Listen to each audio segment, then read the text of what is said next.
மதிய நேரத்தில் காவல் நிலையத்துக்கு வந்த அந்த அதிர்ச்சி தகவலை அடுத்து போலீசார் அந்த வீட்டை முற்றுகையிட்டிருந்தனர். பிறந்து 8 நாளேயான பிஞ்சு குழந்தை மூச்சு திணறி இறந்து விட்டதாகவும் அதை வீட்டுக்கு பின்புறம் உள்ள கழிவுநீர் கால்வாயில் புதைத்து விட்டதாகவும் அந்த தம்பதி போலீசாரிடம் கூறிக்கொண்டிருந்தனர்.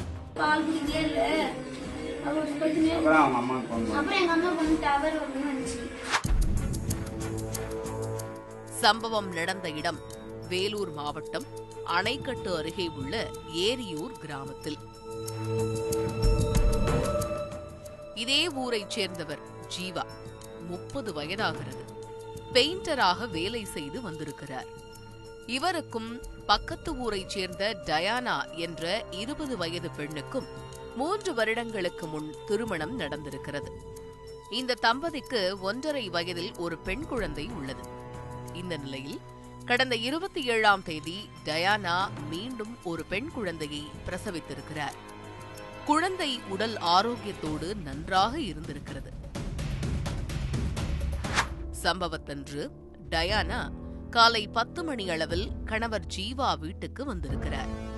மதியம் 12:30 மணி அளவில் தூங்கிக் கொண்டிருந்த பிஞ்சு சிசு மீது பெரிய மகள் பெட்ஷீட்டை போட்டு மூடிவிட்டதாகவும் அதனால் மூச்சு திணறி குழந்தை இறந்து விட்டதாகவும் கணவருக்கும் பெற்றோருக்கும் டயானா தகவல் கொடுத்திருக்கிறார்.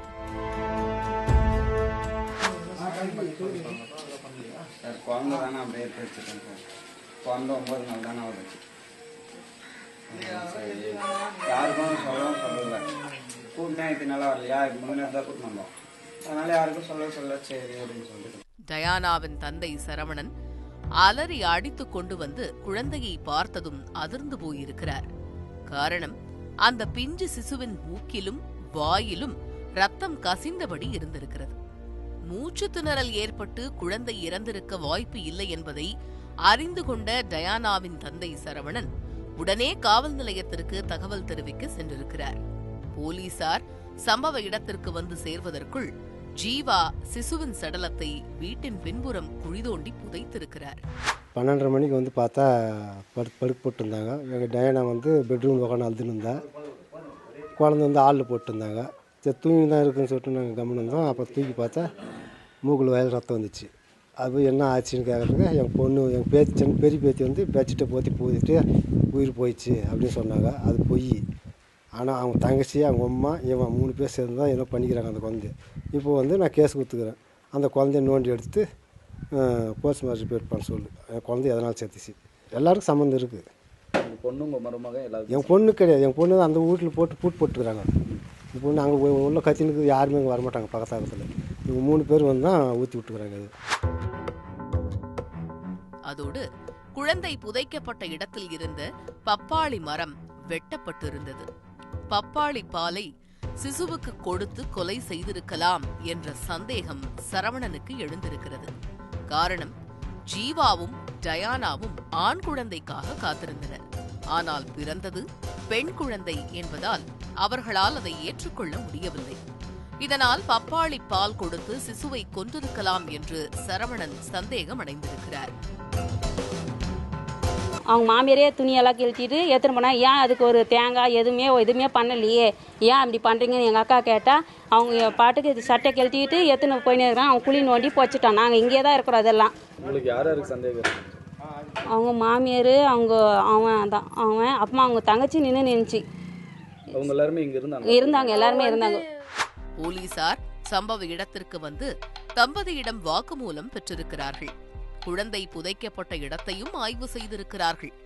முன்னுக்கு பின் முரணாக கதை சொல்லிக் கொண்டிருந்த அந்த தம்பதி சிறிது நேரத்திலேயே அங்கிருந்து தப்பிச் சென்றிருக்கிறது.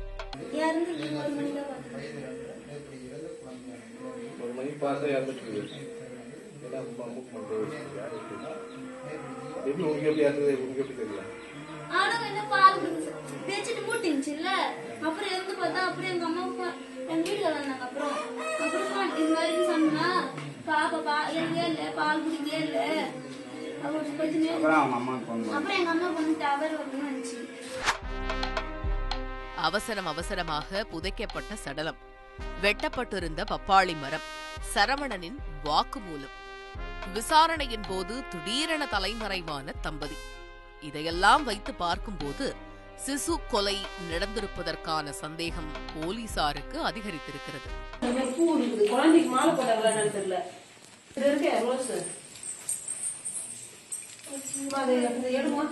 அந்த பெட்ஷீட் தான்.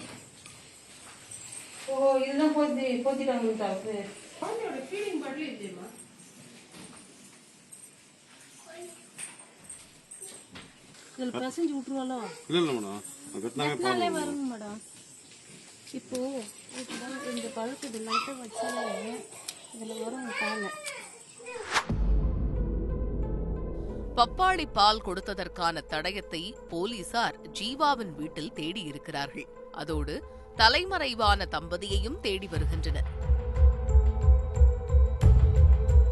வருவாய்த்துறையினர் முன்னிலையில் புதைக்கப்பட்ட சடலத்தை தோண்டி எடுத்து பிரேத பரிசோதனைக்கு அனுப்பும் வேளையில் போலீசார் இறங்கியிருக்கிறார்கள்.